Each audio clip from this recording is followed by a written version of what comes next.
అనగనగా ఒకసారి రాజా అనే సింహం చాలా రోజుల్నుండి దానికి వేట దొరకక ఆకలితో ఉంటుంది. అప్పుడది ఏది దొరికినా తినాలని అనుకుంటుంది.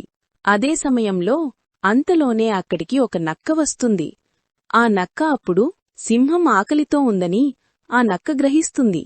అప్పుడా నక్క తెలివిగా ఆలోచించి, ఆగండి సింహరాజా, నన్ను తినకుండా ఉంటే మీకొక పెద్ద సహాయం చేస్తాను, మీ ఆకలిని నేను తీరుస్తాను అని అంటుంది. అప్పుడు సింహం, ఏమిటది అని గట్టిగా అంటుంది. నేనిక్కడికి ఎలా వచ్చానో మీకు చెబుతాను. నన్ను ఒక ఏనుగు వెంబడిస్తూ వస్తుంది. మీరు నన్ను వదిలేస్తే అది మీకు మంచి భోజనమవుతుంది అని అంటుంది. నక్క మాటలు నమ్మిన సింహం నక్క చెప్పిన దారిలో ఏనుగు కోసం వెళుతుంది. సింహం కొంచెం దూరం వెళ్ళిన తర్వాత అక్కడ ఎవరూ లేరు.